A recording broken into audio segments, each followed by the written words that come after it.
Welcome, Module 1, Understanding Barriers and Opportunities in Recognizing Talent in Latino and English Learners. In this module, we're going to examine the critical intersection of talent recognition, educational equity, and linguistic diversity that exists in our schools. We're going to explore how systemic barriers and cognitive biases impact our ability to identify and nurture the exceptional abilities of Latino students and English learners, who I will refer to as ELs. By understanding these challenges and implementing research-based solutions, we're going to create an educational environments where all of our students' talents are going to be recognized, valued, and developed to their fullest potential. The changing landscape of American education. There are 27.8% of Latino students in the United States American education system. This demographic shift represents both a challenge and an opportunity for our education systems. The increasing linguistic and cultural diversity requires us to re-examine traditional approaches to talent identification and development. And so while these populations are growing rapidly, our educational structures and practices have not adapted quickly enough to ensure that we have equitable talent recognition and development. We have 5 million English learners sitting in our classrooms in this country, and 3.7% of representation in gifted programs. The disparities we cannot deny. And so as you look at this information in this module, I hope that you walk away with understanding the great need that exists in identifying and increasing a representation of Latino and English learners in our advanced learning opportunities in gifted programs.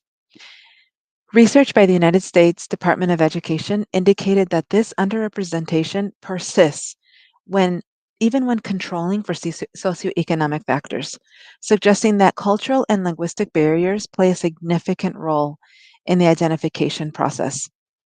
These statistics, they highlight the urgent need to reform in how we conceptualize and identify and nurture talent in our increasingly diverse school populations. So I invite you to take a look deeper into these statistics.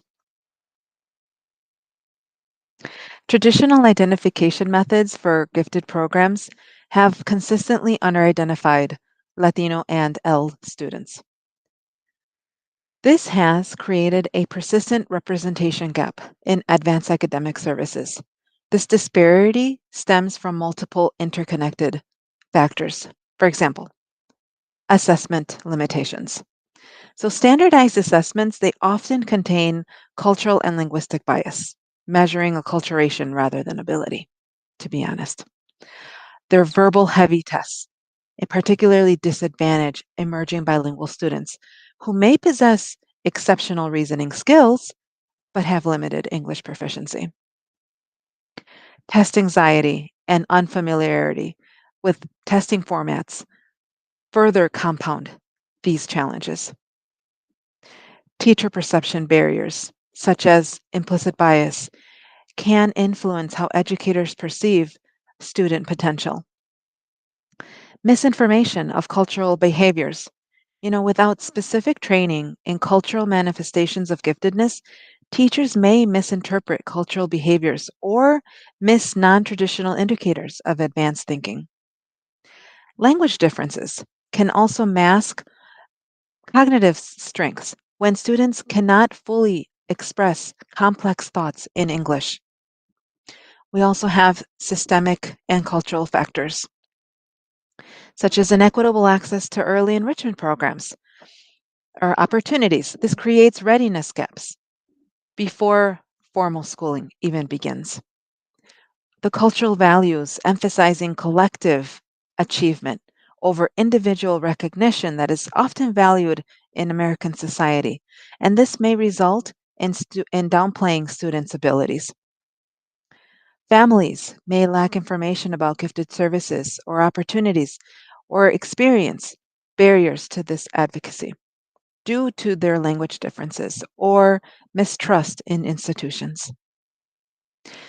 Research indicates that the most effective identification systems utilize multiple criteria, cultural context awareness, and ongoing talent development rather than one time assessments. School districts that have successfully closed this representation gap have implemented comprehensive screening processes that capture diverse expressions of giftedness, and they provide talent spotting training for all of their educators. Dr. Joy Lawson Davis, a gifted education equity advocate, she said, "The question we must ask is not whether these students have gifts to develop, but rather how these gifts are manifested and how we can create systems that are responsive enough to recognize them."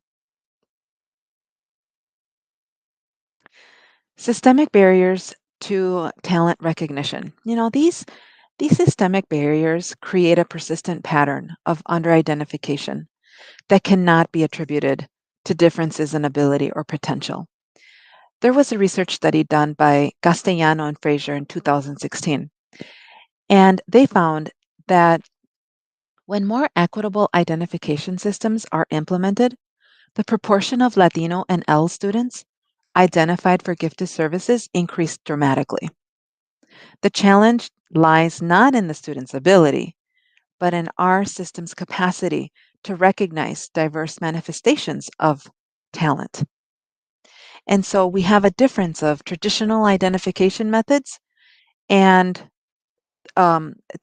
structural inequities that exist versus having a more equitable identification system for our students that we can increase that representation and talent pool.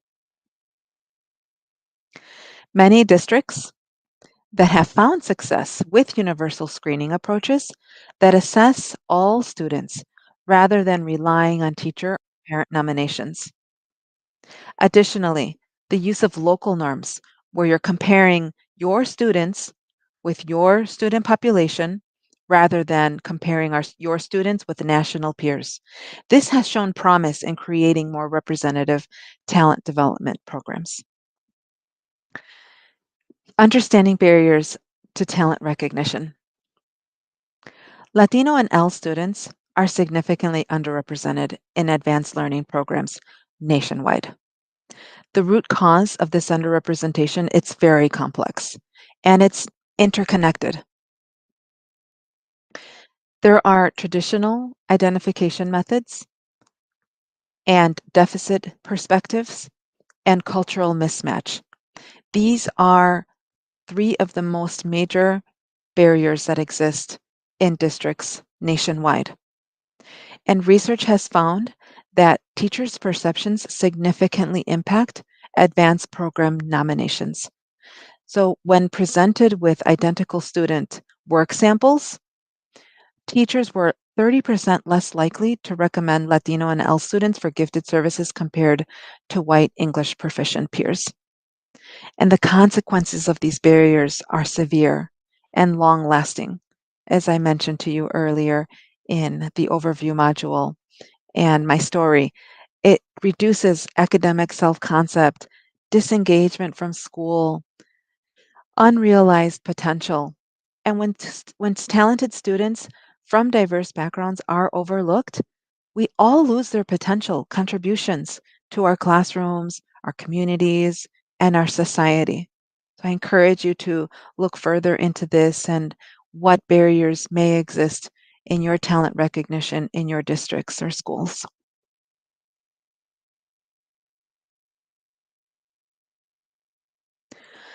Let's debunk some myths about Latino and L students. The first thing that people think is students must master English before their cognitive talents can be accurately assessed. Well, the reality is cognitive abilities develop independently of language. And bilingualism actually often enhances cognitive flexibility. Another myth, cultural values in Latino families don't prioritize academic achievement. In reality, research, including mine, shows that Latino students highly value education. Cultural expressions of this value may differ from mainstream expectations. Third, IQ tests provide cultural neutral measures of ability. Mm, The reality is, all cognitive measures reflect cultural assumptions. Multiple measures provide more equitable assessment, which is why we should use multiple criteria to identify our students.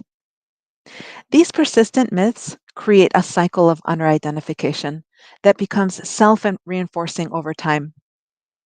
When educators expect underrepresentation, they may be less vigilant in looking for talent among these populations. So, breaking this cycle requires intentional effort to challenge assumptions and implement practices that actively seek out diverse expressions of exceptional ability in our populations. A historical view of gifted characteristics among Latino student populations. There has been research that has been started from 1974 with Bernal and Aguirre and Hernandez in 1999. Project Bright Horizons did a study in 2006, and Bruyes and Weinbrenner in 2019. They have noticed traits and characteristics among Latino students that, that signify or demonstrate giftedness. Things such as enjoying intelligent risk-taking behavior. They are streetwise, rapidly acquiring the English language skills, accepting adult-like responsibilities. They eagerly share their culture. They interpret at very high levels. They possess advanced knowledge of idioms since early age. They possess cross-cultural flexibility and their ability to code switch.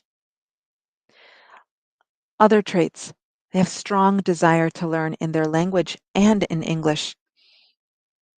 They quickly grasp new information and their ability to see relationships and make connections. They hold high standards and very curious. Also, they're persistent. They take on leadership. They're independent. They have the ability to carry responsibilities well. They're self-directed. They're original and imaginative. They tend to find and correct their own mistakes. They have command of informal languages and formal languages and their ease in adapting. Here we have key research insights. The equity gap. I encourage you to take some time to read these studies that have um, seen persistent patterns of underrepresentation that begin in early childhood and throughout K-12 education. There are studies that have found that multiple identification criteria using local norms and universal screening have actually increased identification of Latino students. And research that indicates that talent recognition gap is not inevitable, but it is instead the product of specific policies and practice that can be reformed in our districts. So I encourage you to take a look at these summaries.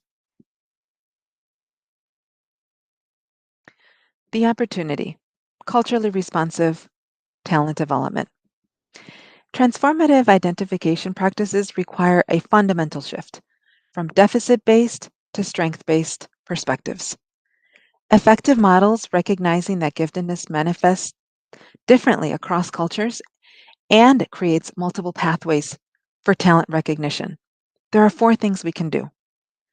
Universal screening, using multiple criteria, spotting talent tools, and talent development.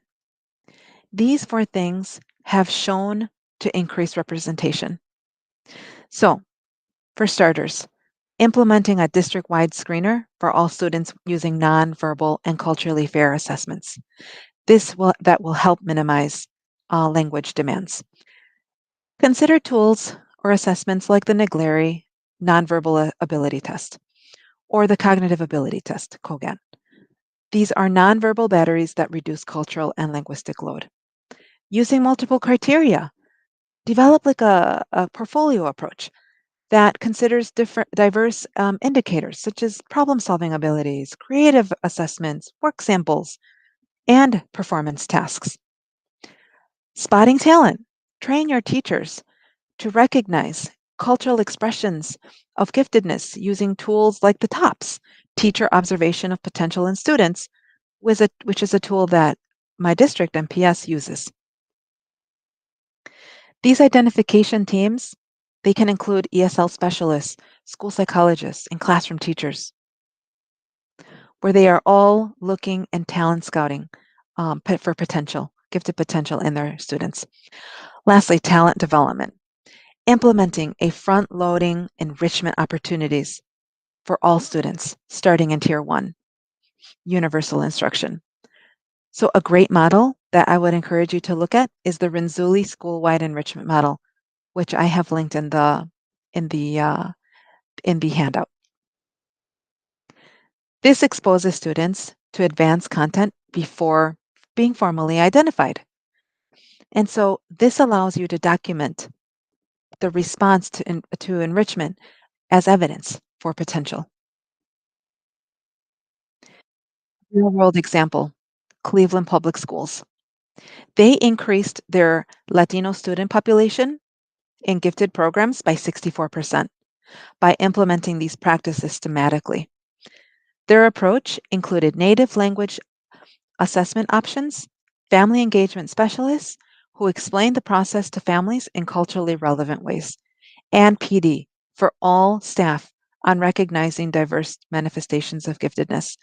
This district emphasized that identification should be viewed as an ongoing process rather than a one time event with multiple entry points throughout a student's educational journey. Strategies for immediate implementation. There are four that I thought of that have really, really helped. First, you need to audit your current practices. Review your current identification practices. Examine the data for disproportionality by language status, ethnicity, socioeconomic background. Calculate your representation indices and find your excellence gaps. Where are there disparities that currently exist that you can address? Second, form an equity task force. You can cross collaborate among professionals in your buildings, in your districts, such as gifted specialists, English language teachers, ESL, English as a second language teachers, classroom teachers, admin, and bring diverse parent representatives so you can develop a comprehensive plan for reform. Next, implement universal screening. You're going to cast a wider net and be able to identify more students when you give all students an opportunity to demonstrate areas of strength. Also, build talent development bridges.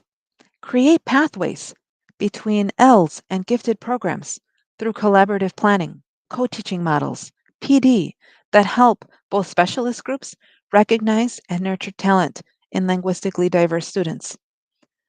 For districts that are concerned about assessment costs, early identification and talent development can help reduce costly interventions later in students' educational careers. This is something that my district, MPS, really invested a lot in. It's early identification. We trained our elementary teachers beginning in K3 to third grade, and identification went up. And so we built systems for enrichment and talent development for those elementary students, which today are middle and high school students and are thriving in AP classes, honors programs, international baccalaureate programs, and are doing very well and successful. Early identification is key.